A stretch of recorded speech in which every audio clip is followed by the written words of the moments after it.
beautiful people. Thanks for joining us today on The Brief. You can see we've got a little different setup today. Marcos is out, and so I'm back, and I've got two of my greats with me, Kara Zelaya, our content strategist, and also like social media extraordinaire, and of course, Joe Sudbay, good friend of mine, longtime friend of mine, who specializes in everything. First of all, he's a frequent host for sub-host and host for Sirius XM Progress. And so I listen to him often on there, but also is sort of an expert in all kinds of democratic issues, including gun control, had a long history of doing that, and LGBTQ issues, which is where we met, and also works on immigration now. So, and he is like a constant connoisseur of Democrats, like being squeamish on all the things that progressives think that they should be like getting out there, because the polling is actually with us. So, you know, if you want the lowdown on where Democrats are failing, not only the American public, but the progressive base, Joe Sudbay is your man. So here we are. It's like bizarro world, right? We are coming up on a midterm where everything is unprecedented. We have record high inflation. We have an economy that is turning out blockbuster, jobs numbers, right? But where people are extremely down about the economy. And in some ways, I know, people want to argue about why they feel that way. Oh, should the administration be doing more to get the word out about how many, about the jobs numbers and how many, like the unprecedented number of jobs that they've created? Is the media not giving them credit? Blah, blah, blah. I talked to our pollster, who we were going to have on, we will probably have him on, but he wasn't able to come out, join us for this show. And he said, look, I know people want to talk about that. It kind of doesn't matter. People feel really down about the economy, and not just a little down. He was like, I am seeing 10-year lows in how people feel about the economy. So the economy, whether or not it's really hurting people where it counts, or whether or not it's a perception that it's hurting them where it counts, people are at, they're like totally flustered and frustrated. And I think frustrated is a word that encompasses sort of everything, right? Frustrated about the pandemic, frustrated about the state of the world, frustrated about national upheaval, about what's going on with our politics, about democracy, about the ongoing pandemic. It just like it goes on and on. And so at the same time, right, we're in a situation where this should be a terrible midterm for Democrats. In charge of the White House, President Biden's approval rating is low, very low, hovering right around 40% in the 538 average. But at the same time, I swear I'm going to get to some good news. Stick with me. This is you're going to be like singing and dancing by the end of this. No, I'm just kidding. But I can't stress how weird the dynamic is here. Daily Kos and Civics, our sister organization, polled voters on whether they sort of generally like or trust Biden, not his job approvals. Because I was thinking in my head, I was like, and I had seen some evidence that even though his job approvals were low, maybe he was just still generally likable on a certain level. Well, that didn't come out in the polling, I have to tell you. So the news was not good. A majority of registered voters either somewhat or strongly dislike Biden. A majority say they either mostly don't trust Biden or don't trust him at all. So, a plurality said they thought he was a good person. But that was the best of those three questions that we asked about like, trust, and good person versus bad person. So he's not doing particularly great on sort of any level, right? Now, at the same time, we have the January 6th committee that is putting together this blockbuster set of hearings on how Donald Trump incited and orchestrated a not just a coup, but a whole strategy to undermine and subvert American democracy, right? To steal an election that culminated in January 6th, but that was, that may be the thing that sort of grabs the headline and you can't turn away because the video is so shocking, right?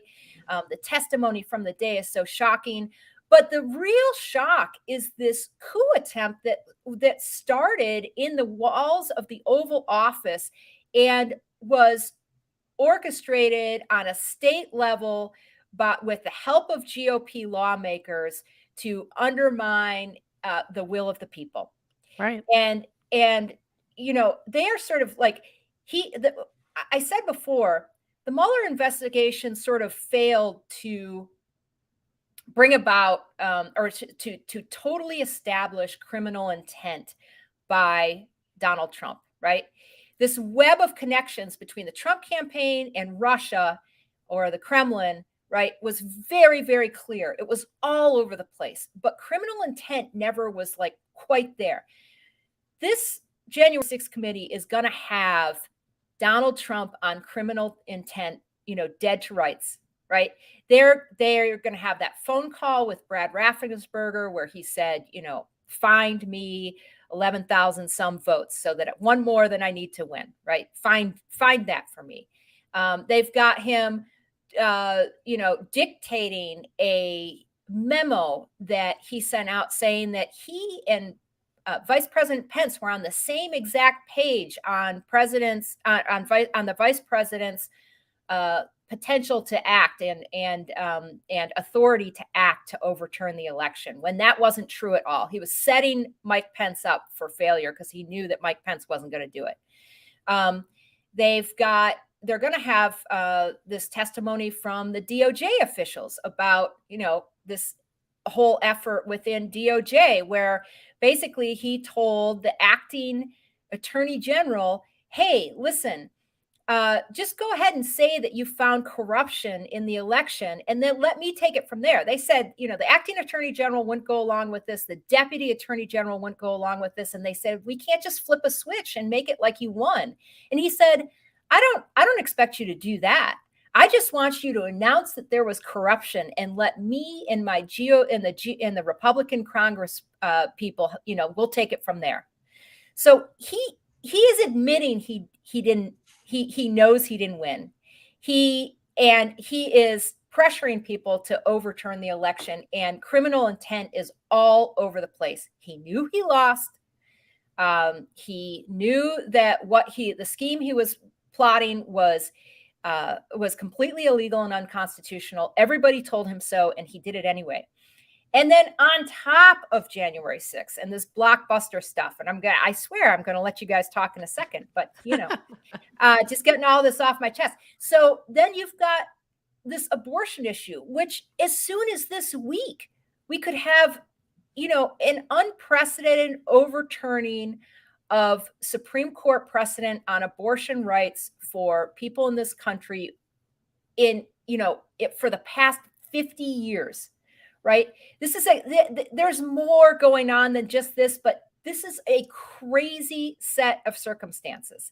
So the way I see it, you've got these sort of historic what historically would be a very bad midterm for Democrats, combined with some unprecedented issues like overturning 50 years of precedent of abortion rights in the country, and a post-coup midterm. And some of that cuts against Democrats, but some of it, which also animates voters, cuts in favor of Democrats. And we are going to talk about this, Kara, Joe, and I. And I will start out with Joe and say, Joe, what do you make of this shit show? It is a shit show. And it's a great encapsulation, Carrie. Clearly, you've been away and had a lot on your mind. But it really feels like conversations we've all been having. And you mentioned I guest host a lot on Sirius XM Progress. I also have my own show called State of the States, where I talk to a lot of state legislative candidates. And the feedback I hear, and even when I listen to Sirius XM and just see on Twitter, is a combination of all of that. The economy, yeah. I think the media has played a key role in showing how bad pointing out the bad in the economy. And look, I think one of the biggest manifestations is gas prices. And if you drive down the road, you see, I saw it today. I was driving to the airport and I saw that gas was $4.99.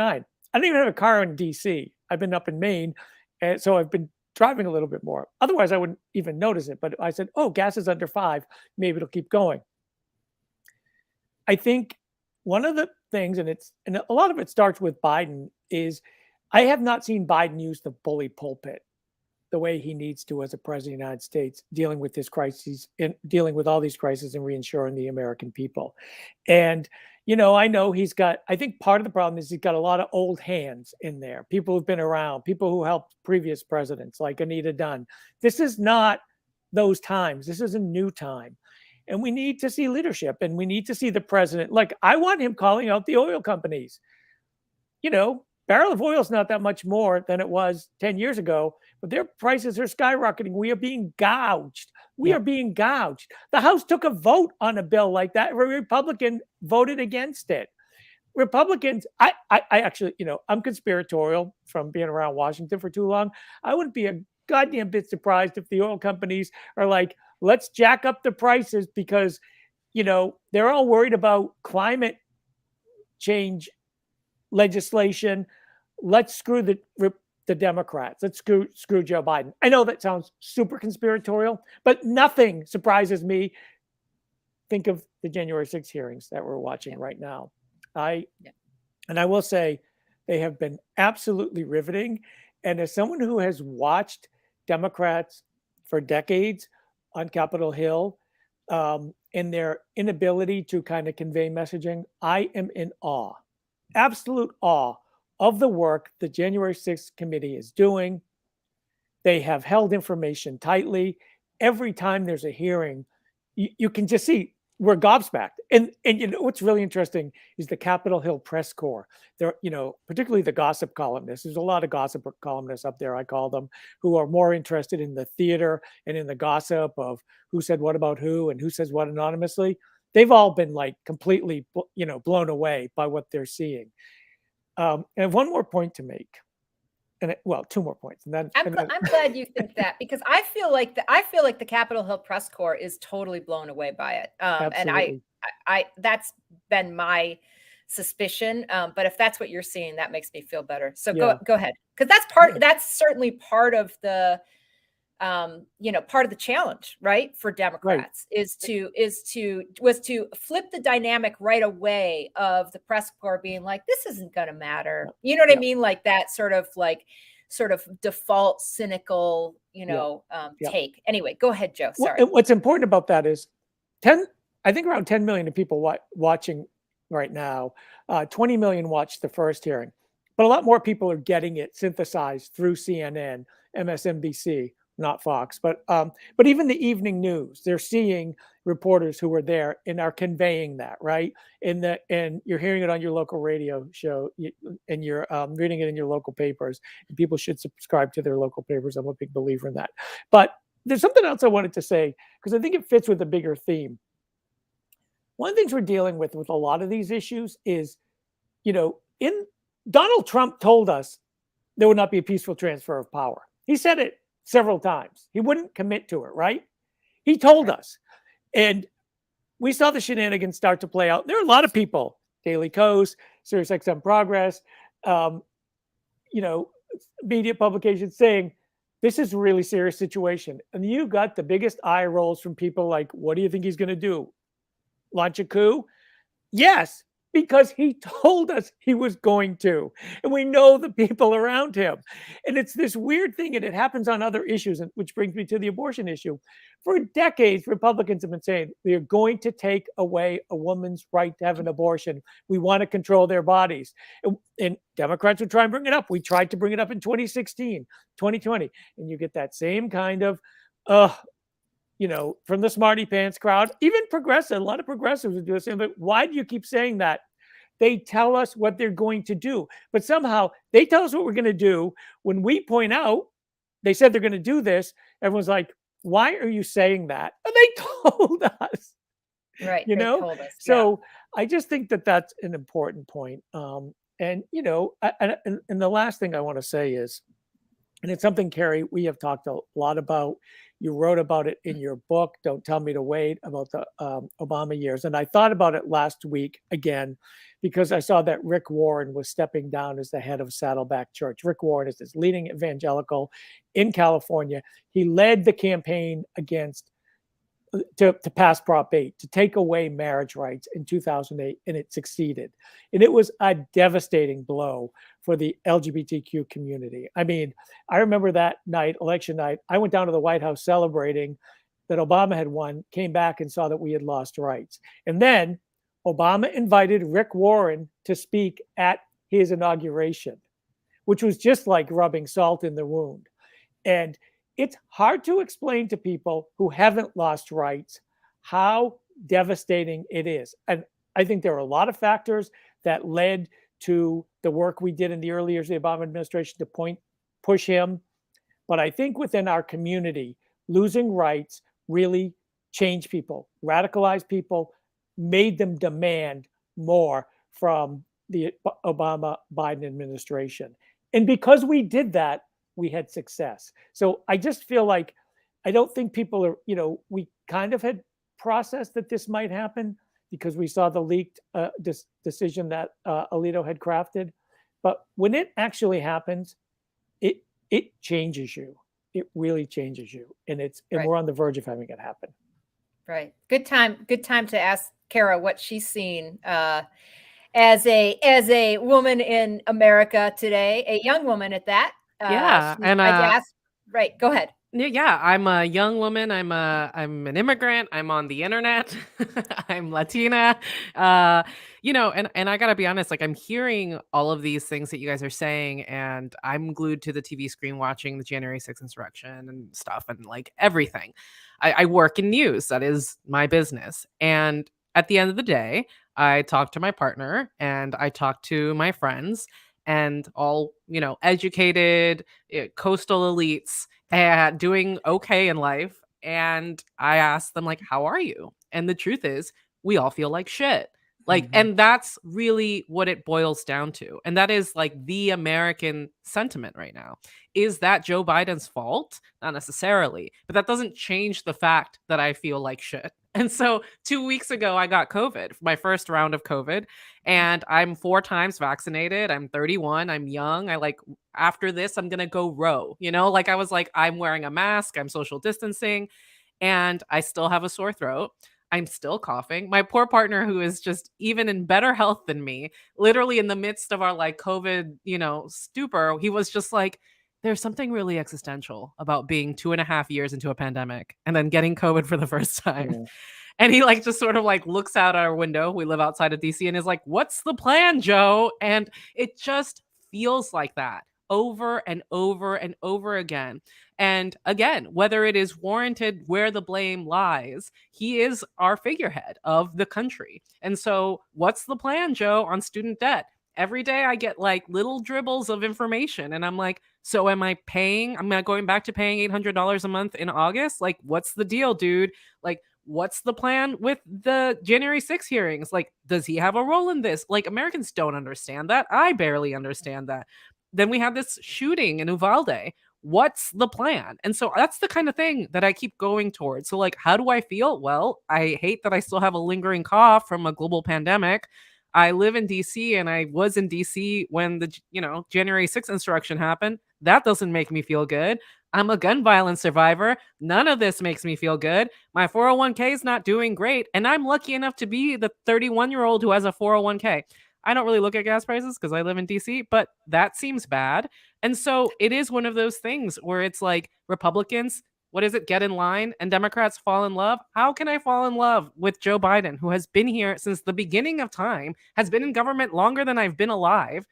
He's the president now. I'm glad that I don't have to like gag every time I think about who is the president, but like that's not really enough. So Right. I think so much of it is this sentiment. And I don't know what there is to do about it, because how do you make an entire country just feel better? Like, again, whether it is justified or not, what is the morale plan for the United States? And so many of the things that we saw that were huge issues under Trump, which is like, oh, this like threat to democracy and the conspiratorial nature of these like far right extremists, they're still there. And thankfully, Trump doesn't have Twitter, which has been a vast improvement on my mental health. Um, he's still out getting his message, and I don't anticipate him going away anytime soon. I skimmed his ridiculous rebuttal to the January 6th, and what did it do? It just made me feel like shit. So that's my advice to Democrats. It's like, well, how are you going to make me stop feeling like shit? Yeah. Well, So cheery. how about some herbal tea? Does that work? No. Okay. So sorry, Kara, not to trivialize all the things that are, bringing us all down, basically. Yeah. But, I was at a wedding while I was out, and I talked to a guy I'd never met before, who was, who is a Democrat, who is a union guy. I'm not sure. He worked in something related to construction. I wasn't 100% sure what it was. And Bernie was his number one. I asked him, I said, who were you for in 2020? And he said, Bernie. He said, and so I was talking with him about Joe Biden. I was like, how do you feel about Joe and President Biden? And he started talking, and I said, and it was clear that he was, not wowed by what was going on. And I said, and you're someone who wants to like the president, right? You're a Democrat. I just was trying to like make sure that I was on to what was happening. He was like, oh yeah, I want to like him. I mean, just give me something, man. That's what he said. Just give me something, man. So, I'm not sure whether I can't tell whether there's so much going on that Biden isn't just breaking through. I did think that Biden started out the year with some pretty good speeches. But man, I mean, he has been outshone by all of the things that are happening. It's like, I don't know if it's just that it's partly, I think, just a mentality for him. Just, after having been in the Senate for decades, right? You learn to be part of like a group. It's a collegial atmosphere where everybody knows each other, and you're not constantly sort of having to bring people along with you, right? So, our producer is talking about the $10,000 in student debt. Sorry, this is Kara mentioned student debt. And he has said that he's going to do something and do something soon, but we don't know exactly what it is. And the most recent stuff I saw was that that people thought he was going to cancel $10,000 in student debt, which is a lot better than nothing, but it sure as heck isn't $50,000 either. Not to say that he promised 50, he didn't, but he promised at least $10,000. So if he does $10,000, he'll be keeping a campaign promise, but he'll be keeping the least of his campaign promises, if that makes sense. Yeah, sorry, go ahead, Karen. No, and that's the thing too, where like you're saying, that it's like he is being outshone by all of the things that are happening. And the conversation too of whether it's like 10K and it's like we're all, like I follow student debt. It's my like quasi unofficial beat. If you follow me on Twitter, that's like the hashtag next to my name. It's like Kara Zelaya cancel student debt. I'm obsessed with this issue and I have no clear takes on what the next steps are. And so how can you expect the average American who does not have my job, does not live in Washington, D.C. to keep up? There needs to be, I don't understand how Democrats are so bad at promoting the things that they are good at and that they are doing. What more? Literally just scream from the mountaintop like tops on Twitter. That's where I land. But Joe, you can definitely speak to this more, where, like you said, just use the bully pulpit. Like, I understand that Biden's very much like a carry a big stick and be silent type, not to, talk about a eugenicist, but like, sorry, I don't like Teddy. I'm wondering when we are going to get that like compassionate, sometimes angry Joe Biden that we did kind of fall in love with towards the end of the 2020 campaign. Well, last week he spoke actually to the AFL convention, and I played a couple of clips. I was guest hosting for John Fugelsang, and I had on as a guest Jordan Zakarin, who works for More Perfect Union. And we played the clip, and he came on, and Jordan said, "Where's that Joe Biden been? I want to hear more of that Joe Biden." It was just him riled up. When he's President Joe Biden, the best president a union's ever had, when he's President Joe Biden, he can be good. When he's Senator Joe Biden, going to the prayer breakfast, which is problematic as it is, and saying, "Mitch McConnell's my friend. Thank you for being my friend." Mitch McConnell, who said he wants to destroy your presidency. That's who is your friend? What kind of message you send to the outside? And this is something your colleague Joan McCarter and I rant about all the time. I am so sick of the Biden administration using the B word. It's called the Infrastructure Investment and Jobs Act. Infrastructure, a good word. Investment, a good word. Jobs, a good word. Well, what do they call it? The bill, the bipartisan infrastructure law. Why? They wouldn't have happened if you weren't president. They're giving credit to those Republicans. We're building back better, Joe. Oh, Jesus. Well, look, he did get screwed by Democrats. The other thing that's really interesting, too, and Josh Marshall from Talking Points Memo actually wrote about this in the New York Times last week, and I've seen it on Daily Kos. We are so close to getting what we want. We are so close. We know there are three big obstacles in the Senate. First, all 50 Republicans, and the other two are Sinema and Manchin. If we can elect 2 more Democratic senators, and that is definitely possible, keep what we have, add 2 or 3, add 4, and keep the House, we can get this shit done. We can do it. But you know how you get people to vote? You rally your base. Republicans, look at the extremes they are going to rally their base. They're going to overturn Roe v. Wade to rally their base. They are blocking reasonable gun legislation that 90% of the American people support to rally their base. Democrats have these enormously popular proposals, student debt. It would really impact people's lives in a positive way. Republicans don't think twice. Donald Trump didn't think twice about giving a big tax cut to billionaires. And of course, the DC kind of media just went along with it. Like, of course, that's what you do because, Republicans. Joe Biden, rally your base. It's this thing that Democrats just don't know how to do. It drives me crazy. It's like, do shit for your base.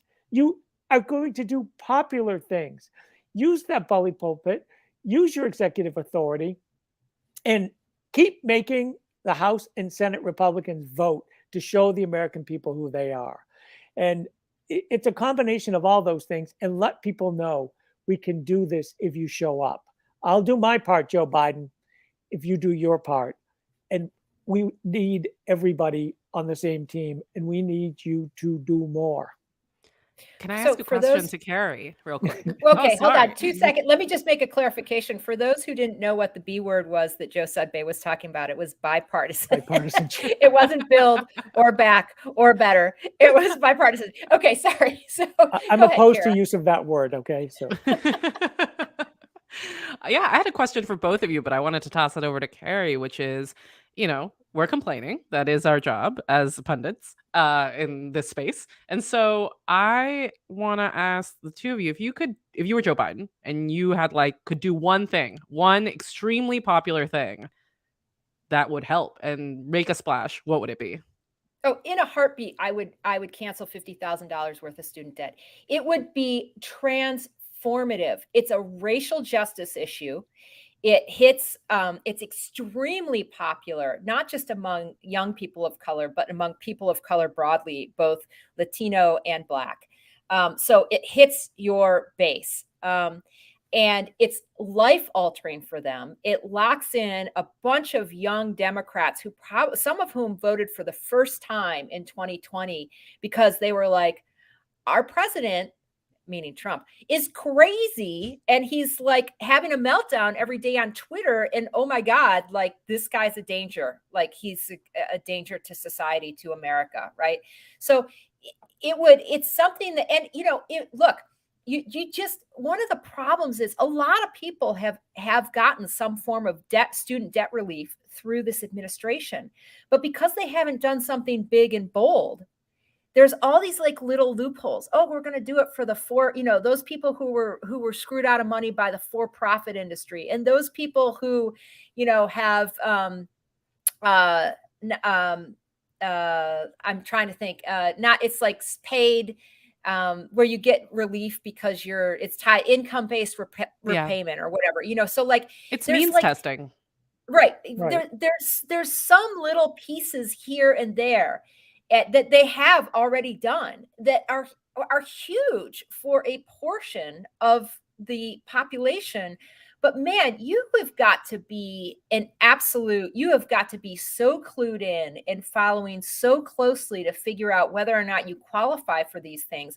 Where if you just came out and did this thing big and said, we're doing it, and it's for everyone who has $50,000 worth of debt or even $40,000 worth of debt. If he did $30,000 worth of debt, I would be thrilled, frankly.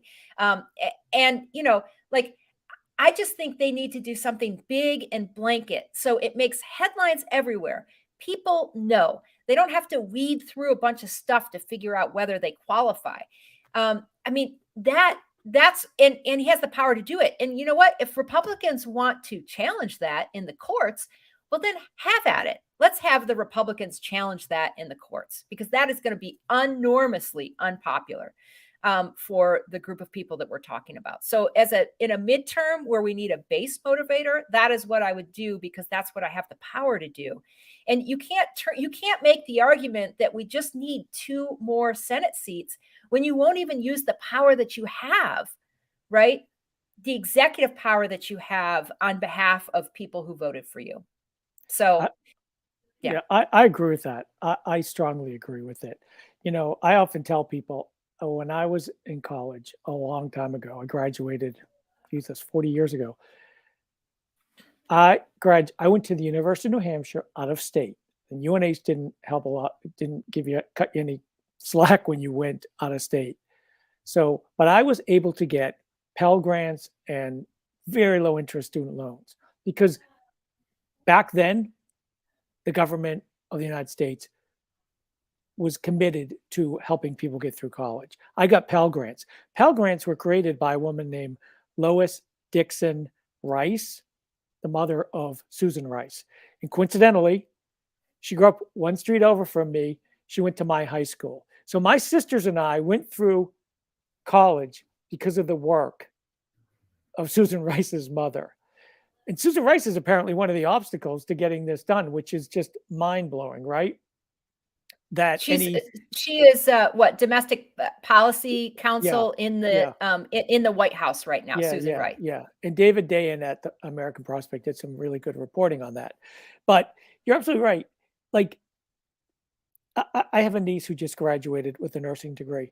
She went in state in Massachusetts. She has $70,000 worth of loans. I had given her some money too, of course. I would have given her more if she had asked, and she didn't. But I was like, my jaw dropped when I found that out. But that's what kids are going through. And I think there's a certain generation, my age and older, who have no concept of this, because we had access to affordable college. We had a government that believed in educating people. And it changed with Ronald Reagan. Ronald Reagan cut the budget dramatically, and Democrats have never replaced it. We have not made our commitment clear. And this is a way for Joe Biden. And he can go back. He was in the United States Senate. He probably voted for Biden's budgets. I mean, Reagan's budgets, probably. I mean, I should check that. But, he knows the history. It used to be better for students in America. The government made a commitment to it. He can show the American people, again, that the government can do good things for people. Yeah, I mean, I obviously would say the same thing. I have some other notes that I will get to that I would also do if I was Joe Biden right now. But when it comes to student debt, that is, like I said, my bread and butter. I went to a public undergrad. I went to the University of Central Florida with my friend Anna Escamani, who now represents that delightful area of Florida. So everyone vote for Anna. We literally were in college Dems together. And I loved it. And it was like the least expensive option. And then I went to grad school at Fordham, and I pay $800 a month is what I would have to pay again. And I would not see the end of that for about a decade. And it is just, and I was doing that, and I worked full time ever since I've been going to school. Like, I was working as a barista, I was working as a bartender. I at one point was like volunteering for the Obama campaign, or maybe I was a paid canvasser, I can't even remember. And then I would have to go do my shift at the bar, and then I would like watch my classes, because thankfully some of them are recorded. And then I would wake up at 5 to open Starbucks, and I still have endless debt. I actually got my job at Daily Kos my last semester of grad school. So I was working full time and going to grad school full time. It is the most quintessential like young American story these days.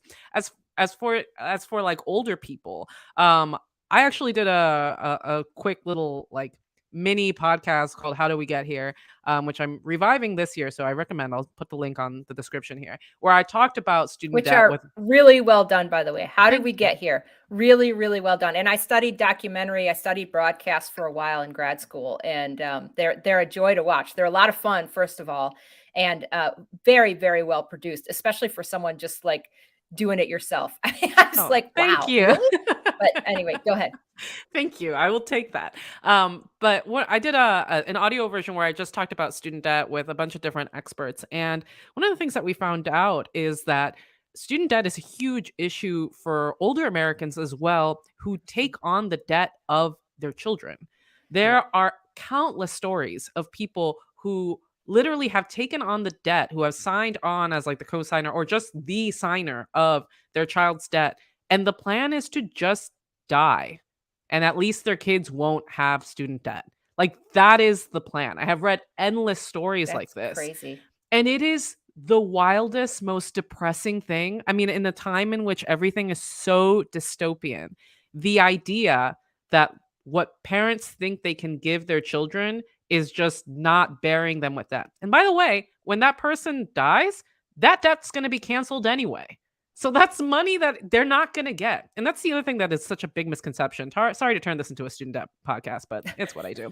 The misconception too is that this is like money that is like, oh, like that money was spent. It is gone.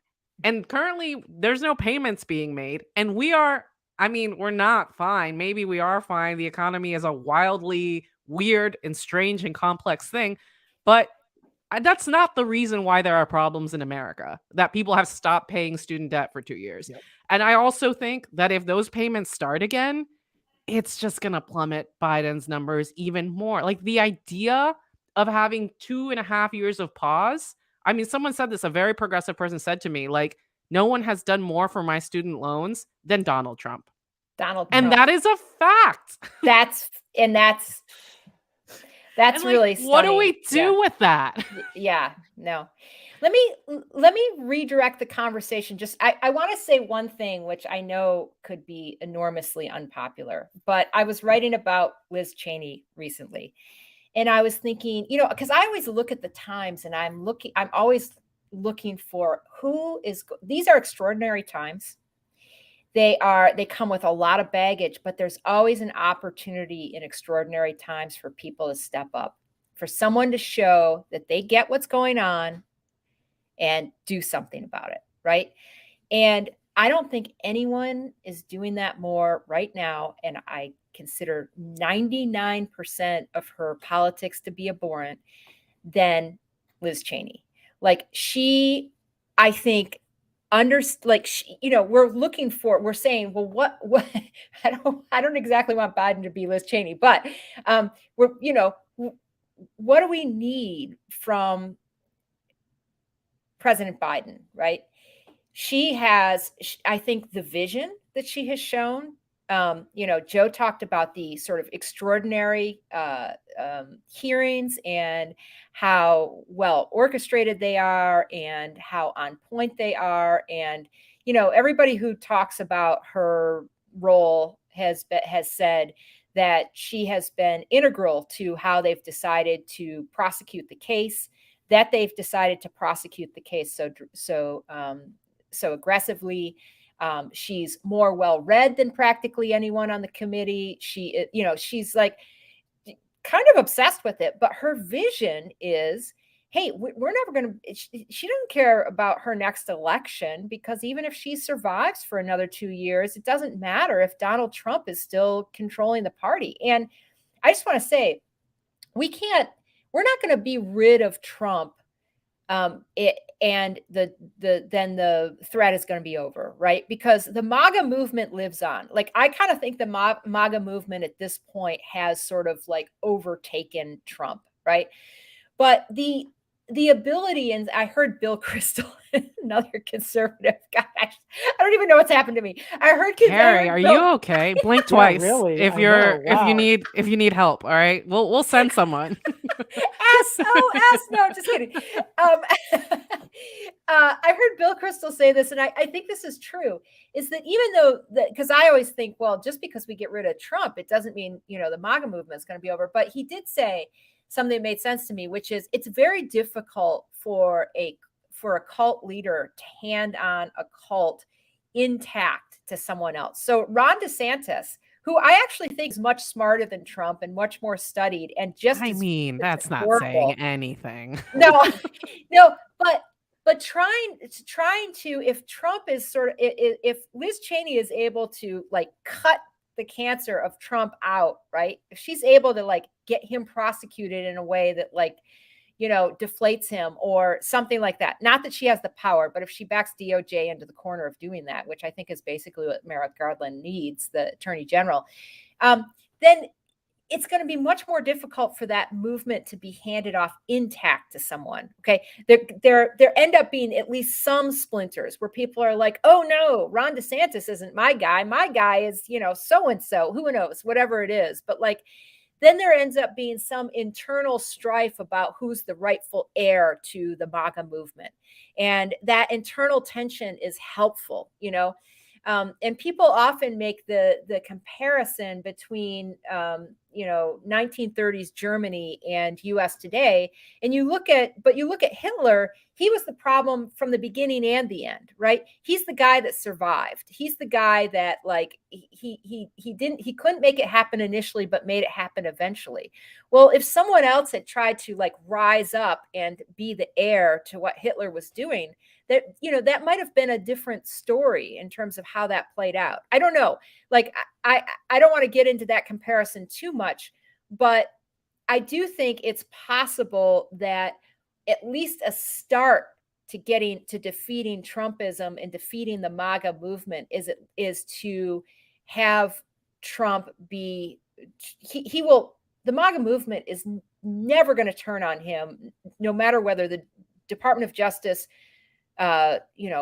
prosecutes him or not. But there is this like 5% slice, maybe 10%, but like 5% slice of the Republican Party that actually cares about some sort of accountability, that actually like wouldn't vote for someone who the Department of Justice was in the process of charging and that type of thing. Like, I think what she's doing really matters. I think she has the vision to see it. She knows that it doesn't matter if she survives, Liz Cheney. She knows it doesn't matter if she survives one more election. and she sees the threat. She actually told the Washington Post, or no, she said this at a recent fundraiser, that after January 6th, she looked at her two boys. Apparently she has, two kids. She looked at her two boys and said, it's no longer guaranteed that there's going to be a peaceful transfer of power in this country. And she knew what that meant, that future generations might not benefit from American democracy. It might be something entirely different. And to see the threat for what it is and then actually act on it are two things that most Republicans are missing. I agree. So, I do want to jump in and say something though, which is I know. No, I mean I know that no one feels more disgusting about saying something positive about Liz Cheney than you do, Carrie, and I just want to make that obvious to our listeners because I know that you personally do not care for Liz as most don't. And I agree to some extent. But I recently saw a stat that one of the senators that has benefited the most from NRA money is Mitt Romney. He got $13.5 million from the NRA. That's a lot of money. And I use the shorthand of like Romney Republicans to talk about like a sensible Republican. And I struggle. I struggle to have faith in the idea of a sensible Republican. Because to me, that's a $13.6 million donation to supposedly one of the most sensible Republicans. I mean, the one who actually voted to impeach Donald Trump. Don't get Joe started on the NRA. Well, yeah. I'd love to actually. Well, a couple of things. First of all, I think one of the problems we're dealing with is, you can say Romney and you can say Liz Cheney as, kind of responsible Republicans. Let's just say that for what they are. But they are also Republicans who want to take away a woman's right to choose, who are willing to persecute the LGBTQ community and take away our rights. They're very happy with the Supreme Court that is set up the way it is, that is willing to take away our rights, that's going to undermine everything. So I understand exactly what you're saying, though, Carrie. The problem, one of the problems I see is I think that our media is set up as a both sides media. So the media is still like, see, as long as there's like a Liz Cheney who's sort of reasonable, then there's a both sides here. When in reality, as you said quite clearly, that's a very small percentage of the Republican Party. By and large, they all march literally in lockstep with Donald Trump. And, how many of them have criticized him? Not many, really. How many have criticized him in the wake of the Charlottesville? When white nationalists were marching and he said they're good guys on both sides or good people on both sides, they knew exactly what they were getting, but they wanted their power. So I just think that that's an important. And if you want to talk about the NRA, well, I could talk about the NRA endlessly. About 28 years ago, the NRA actually flipped from being kind of a bipartisan type organization. One of the most beloved figures on Twitter for a long time was John Dingell. And I could never feel beloved towards John Dingell because he was an NRA board member for a long time. And he did some really shady shit. Like, for example, guns, the only consumer product designed to kill, is the only consumer product not regulated for consumer safety by the Consumer Product Safety Commission. Toy guns are, real guns aren't, right? And I think that is one of the things that the NRA has been so good at, is making it seem like anytime you propose anything, it is going to lead to the ultimate confiscation. I can't tell you how many times over the years I saw an article in the Times or the Post where we'd be proposing some minor piece of legislation. The NRA would say, that's going to lead to confiscation. And the quote would be put in the article and treated like it was legitimate. It never was. Our gun laws are so goddamn weak and porous, and it was designed that way. So every time there's a horrible shooting, people say, well, if we had done this, it's never just the one thing, it's all of it. It's all of it. And it's the weak background checks. It's the lack of consumer protection regulation. It's the fact that the gun industry can't be sued. It's, so many other things. Gun records, when you buy a gun and you fill out your form 4473, only from the licensed dealer, you know where those records are kept? On paper. in the year of our Lord 2022. It's just an example of how weak it is. The NRA has been very effective at that. And for a long time, and I've written about this, Carrie and I have talked about this, what happened in the year 2000, it was determined that Al Gore lost because of the NRA. Al Gore didn't lose because of the NRA. Al Gore ran a shitty ass campaign, right? We had 2 referenda. He lost Tennessee. Never He forget. lost Tennessee. I'll never forget. He lost I was 9 Florida. and I'll never forget. Let's go to your state. He lost Florida, allegedly, by 537 votes. He lost my county, Broward County. Wouldn't talk about guns down there. You know who did talk about guns? Leaned in heavily? Bill Nelson. Bill Nelson won by 5 points.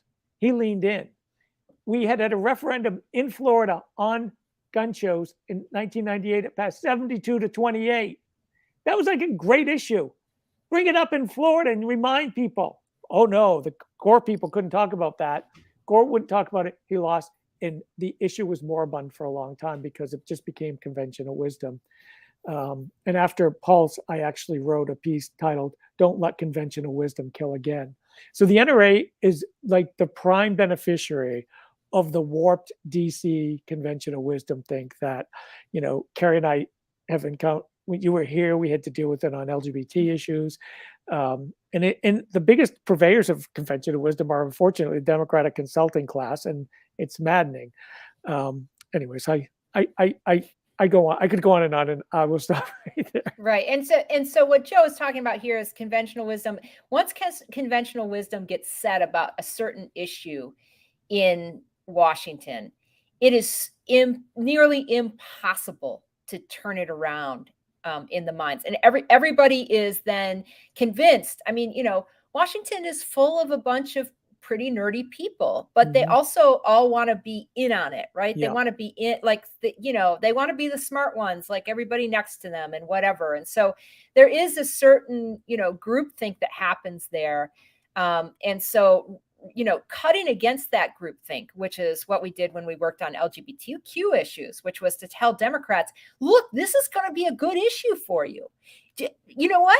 President Obama, if you in 2012 change from, evolve into a marriage equality supporter, that's actually going to work for you in your reelection. And guess what? It did. But I got to tell you, making that case to Democrats was like moving a 800-pound boulder like uphill for a decade, basically. I still have scars from that, Carrie. Yeah. I'll tell you, recently, last week, on June 15th was the 10-year anniversary of Obama announcing deferred action for childhood arrivals, DACA, which was such an emotional day. I knew so many dreamers who were impacted by that. And I actually tweeted this last week.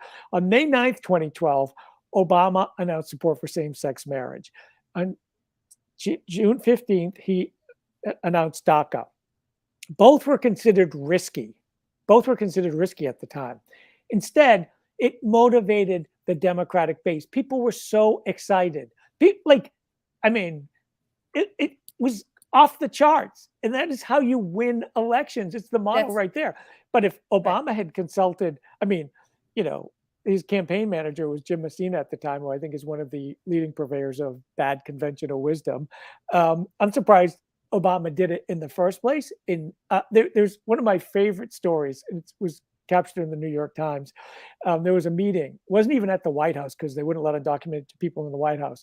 And Valerie Jarrett, who was Obama's top aide, and Cecilia Munoz, who ran domestic policy, met with a bunch of dreamers, and they said the president can't do it. And Lorella Praeli looked at them and said, with all due respect, yes, he can. And basically he needs to do it. And they were right. Not the top aides at the White House. Obama did it. And it showed that's what I talk about. Motivate your base. Do good things for your base. Those are two vivid examples. And because of Obama supporting marriage, we know we passed 4 referenda that fall. It helped enormously. Right. Kara, was always happy with us. Do you want to weigh in on that real quick? I mean, I couldn't agree more. Where those things, I actually was going to bring up DACA, so you did it for me, Joe. Where it is, you have to take risks, and I think that Joe Biden, maybe potentially definitely because he has been in government so long, still thinks that we can play nice and get along and not make a big splash. And it's just not the politics of today anymore. And the truth of the matter is, and I want to like end my spiels on this thought, which is I think that there's also just a enormous cultural shift generationally where millennials and even Gen Z, especially Gen Z, like they have developed and we have developed a sense of what we expect and want the future to be. In some parts, we're extremely hopeless, which is not a good place to have your young people. But in other places and in other lines of how we think, we just take things as they should be. Like for people my age, like the idea that marriage equality was not a thing is wild. Like it's wild. I was 25 and in New York when the Supreme Court ruled on that. And I was like, wait, what? Right, of course. This isn't like the law of the land. Like it just felt like stupid. Like it was like, I can't believe that we're still discussing this. And there's so many things like that. I don't know anyone who's not like, why don't we have universal health care? Why are my teeth not considered healthcare? I have to go into an office? Like so many things about the culture. I mean, I don't, but so many people do, have just fully changed. And we are not catching up as Democrats to that.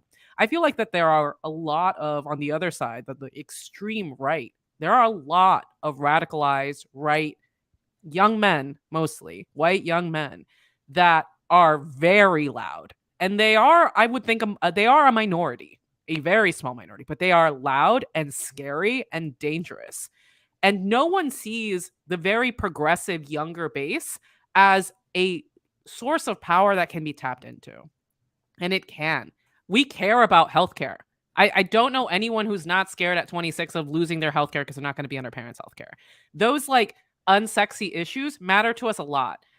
Also, just the environment, the fact that there's going to be like 6 natural disasters in California. Once again, Carrie, blink twice if you're okay. Like we are worried about that. And it is time to just get mad. I really think that anger is a big motivator.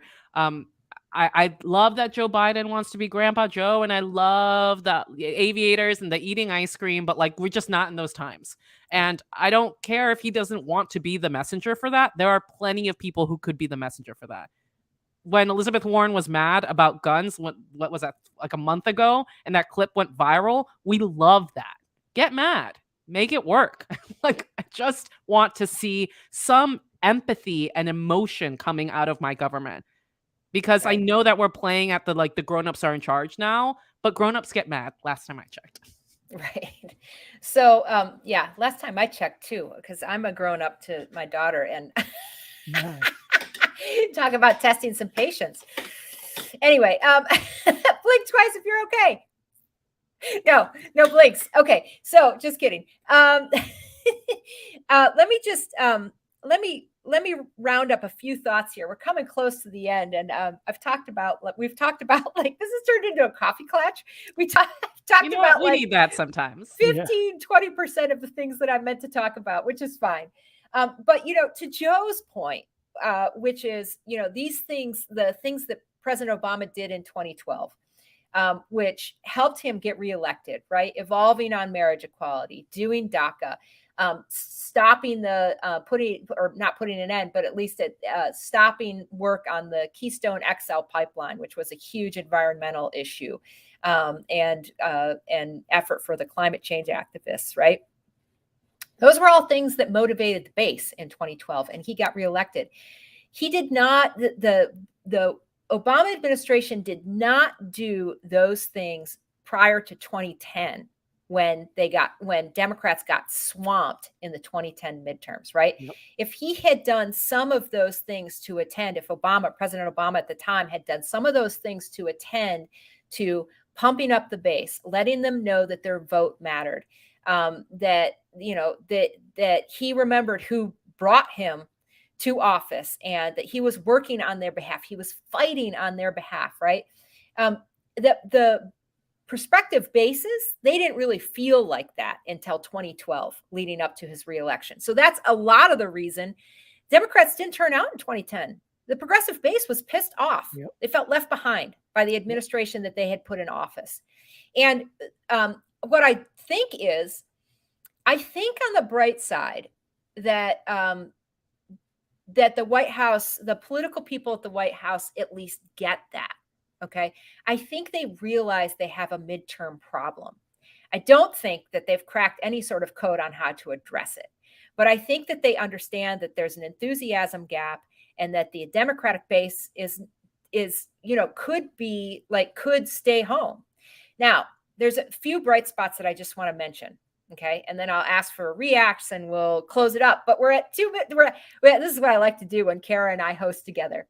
Go overtime. Yes. Yes. The power. Okay. So anyway, we're an hour in. Stick with us. This is where the really good stuff starts. So the good news is, in terms of motivating the base, is that this abortion decision, which is not a decision that any one of us wanted, is probably going to happen and is probably going to gut Roe, assuming that the reporting that came out last month is true, and that the decision as it was written, that was probably still in the editing process, but authored by Justice Samuel Alito, that was confirmed, right, by the Chief Justice, that was an actual opinion that was offered by him, and that at that point had the majority vote, right? So we're going to see how this comes out, but Roe is likely to be gutted within the next week or 2 weeks, and the American people are very, very much with Democrats on this. And as Joe mentioned earlier, the way losing rights plays to people is kind of unleashes a storm that is unknowable in the beginning. And so that is a major, regardless of what's happening in the White House, that is a major motivator. I do know that Democrats are Democrats are preparing for this. The DCCC is polling, the abortion issue in basically every district, every district. The Democratic Governors Association has already dropped some really powerful ads. They're focusing on places where they have governors that are going to be standing between abortion and in the state, and having people having abortion access in the state and literally being banned altogether. So a place like Pennsylvania, where if Doug Mastriano, the right-wing Republican who is the gubernatorial nominee there, takes over, he wants to end abortion statewide entirely. So the Democratic Governors Association is dropping ads already. The DNC is already doing trainings on messaging and things around abortion. The groups of NARAL, the pro-abortion rights groups NARAL and Emily's List and Planned Parenthood have already put $150 million into an ad campaign. And all of that is going toward an effort to, amid this maelstrom of issues that I talked about at the beginning, keep this front and center for voters. And it's going to be front and center to some extent because we're going to watch some abortion bans in GOP states that are just going to be unimaginable. And there are going to be some really tragic stories that come out of that. Like, for instance, I just saw a woman, in Texas. I mean, you can call this not tragic, but, her life is forever changed. A Texas teen, it was in Washington Post, who had twins and had originally wanted to have an abortion, but because of the Texas abortion ban, couldn't have it. And she now has twins. She's a teen trying to take care of these two kids, and she is practically a kid herself. And she has a partner. It's not clear to me that she has a partner. I'm not so sure that they're married, but her life is forever changed, and she's a child caring for two twins and with very little support, it seemed like.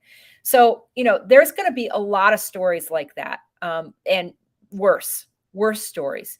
And that is going to keep this abortion matter in the headlines, along with this, sort of epic effort by Democrats to make sure everybody knows how this came to be, and who's on whose side. The American public is very much with Democrats on this. The January 6th, I think, is worth reminding people that there is a clear and present danger, as conservative Judge Luddig testified to last week, that Donald Trump continues to be a clear and present danger, that Republicans, MAGA Republicans, as well as GOP lawmakers who have turned the other cheek and just let Trump do whatever he wants to do, that the whole movement, the entire party practically, is a clear and present danger to the democracy. And I think that the January 6th Commission is making that in no uncertain terms. It is not going to change anyone's mind in the MAGA movement. That is not happening. But on the margins, there are some people like Never Trumpers. There are some Republicans, and there is a swath of independents, and also a bunch of Democratic voters who might decide it's worth my time to get to the polls, because this is, as I said at the beginning, unprecedented, right? So I don't think anyone who tells you that they know based on historical precedent how this election is going to come out is just like full of crap. Okay. I encourage everybody to get out there, get involved. First of all, when you're in shitstorm, it's best to have company. It makes you better to feel in a room full of people who are working toward a common cause, a common goal, to have a goal. And I don't think we have the surprises of this year have not stopped coming. They are going to continue. We don't know where this is going. So we spent a lot of time talking about Joe Biden, and we wish he would do certain things. But there's a lot of other people who have agency to act. And that includes you. That includes all of us. And, Joe Biden could do some things yet that could be helpful. He has tried in some cases. He has done very well, I think, on the pandemic. It's not his fault that Republicans wouldn't take the vaccine. He made that vaccine available to everybody. They helped a lot of people through the pandemic with the original legislation that was passed within the first few months of the administration. We can get to the other side of this a lot more unscathed than we thought. Joe and Kara, do you want to add one last thing before we end this epic coffee clutch? I just would like to follow up on something you said, Carrie. Yes, we need Biden to do things, and it's important. But this is about more than Joe Biden, the Democrat. This is about us. This is about our world. This is about our futures. This is about our bodies. And we saved democracy. Collectively, we saved democracy in 2020 by turning out Joe Biden. The voters of Georgia, with some help from all of us on the outside, brought us the Senate. It's the voters who did that. And, we need to keep demanding more of our elected officials. But I can't say I'm not going to do, I can't imagine saying I'm not going to vote because of Joe Biden, because the alternative is so horrific. We are seeing what the Republicans are do. They've told us for decades they want to control women's bodies, and we're going to see them make a big step forward in achieving that goal. And don't think they're not coming for everything else. I mean, Kara, you mentioned how same-sex marriage is just a given. Look at the way Republicans have decided to attack the queer community right now. We are all under attack. If you are not a straight, white, rich Christian male, there is no place for you in the Republican Party. And willing to be violent too, because a lot of them are willing to be violent. So we need to save our democracy. And I strongly encourage everyone, start with your state legislative candidates, like Anna Eskamani, like Emily Randall, who you had on a couple weeks ago, Carrie. State legislative candidates around the country, they're on the front lines, they're knocking the doors, and they're going to help boost turnout for the top of the ticket as well. So thank you. First, and I just want to thank, this to me, this has been such a dork Geek Fest. I mean, I'm like so excited about this past hour and 10 minutes that we've been able to spend together. Kara and Carrie, thank you so much for, first of all, for what you do every day, the work you both do, and thank you for having me on as a guest. I'm truly honored. I have nothing more to add than what Joe just said. I think that was the perfect thing. I will just do one quick pitch because I'm sure our producer is very worried now, which is get involved with down ballot races and follow them. And we have an excellent podcast that DKE does. I produce. It's called The Down Ballot. You can find it anywhere. It is the wonkiest 45 minutes. It comes out every Thursday morning.